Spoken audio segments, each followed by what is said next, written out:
안녕하십니까? 세부 부동산 114 바비입니다. 보통 필리핀에 대한 이야기를 할 때 꼭 나오는 이야기 중에 하나가 위험하다는 것일 겁니다. 총 맞아 죽는다라는 얘기도 많이들 하시더군요. 이 시간에는 필리핀이 정말 위험한 곳인지 아닌지 필리핀의 오래 산 경험을 토대로 설명드릴까 합니다. 물론 제 경험이 모든 상황을 대변할 수도 없고 그럴 생각도 없습니다. 그래도 상대적으로 다른 사람들에 비해 필리핀 곳곳을 여행을 많이 다닌 편이라 도움이 되실 듯 합니다. 일단 총 맞아 죽는다는 얘기부터 할까 합니다. 필리핀은 총기 거래가 자유로운 나라가 맞습니다. 하지만 분명한 것은 총기 휴대가 자유로운 나라가 아니라는 점입니다.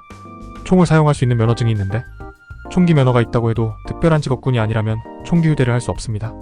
총기 면허 관련 내용도 따로 담도록 하겠습니다. 필리핀을 단 한 번이라도 여행 오신 분들은 제 말을 이해하실 수 있습니다.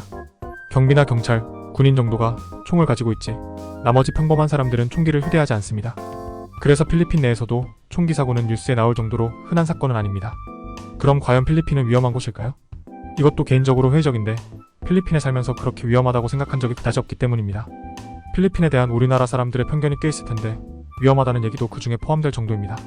적어도 평범하게 한국에서 사는 정도라면 한국만큼 안전하다고 할 수 있을 정도입니다.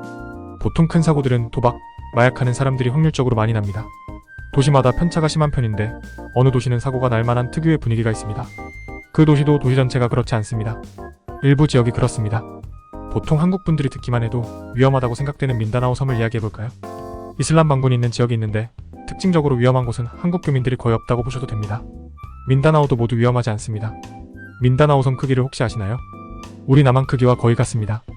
이해가 맞을지는 모르겠지만 가령 내가 서울에 사는데 충청남도 일부가 위험한 지역으로 분류됩니다. 그런데 내가 서울에 살면서 위험해서 무서워한다는 상황입니다. 그 지역도 매번 사건 사고가 나지 않습니다. 위험할 수 있으니 저도 그냥 안 갈 뿐입니다.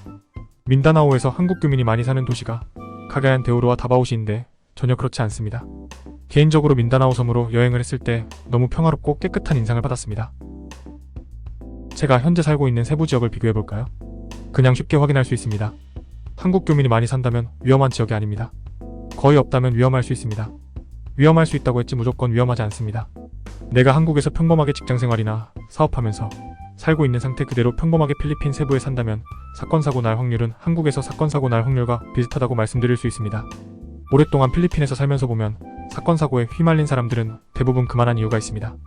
평범하게 직장 다니고 사업하고 친구와 술 마시고 놀고 가족들과 여행 가고 식당에서 밥 먹고 등등 이런 상황에서 사건 사고는 거의 일어나지 않습니다. 만취한다고 무조건 사건 나지 않습니다. 만취해서 고래고래 고함 지르고 필리핀 서민들에게 쌍욕하고 시비 걸어서 때리고 지나가는 사람들 성희롱하는 그런 사람들이 사건 사고에 휘말리는 것입니다. 제가 말하고자 하는 결론은 인터넷에서 말하는 식으로 필리핀이 위험하다면 교민은 물론이고 저부터 벌써 필리핀을 떠났을 것이라는 말입니다. 적어도 제가 생각하는 필리핀은 단점보다 장점이 많은 곳입니다. 그렇기에 아직 계속 살고 있습니다. 다음에 더욱 알차고 필리핀 생활에 도움되는 내용으로 찾아뵙겠습니다. 슬기로운 필리핀 생활 되시기 바랍니다. 감사합니다.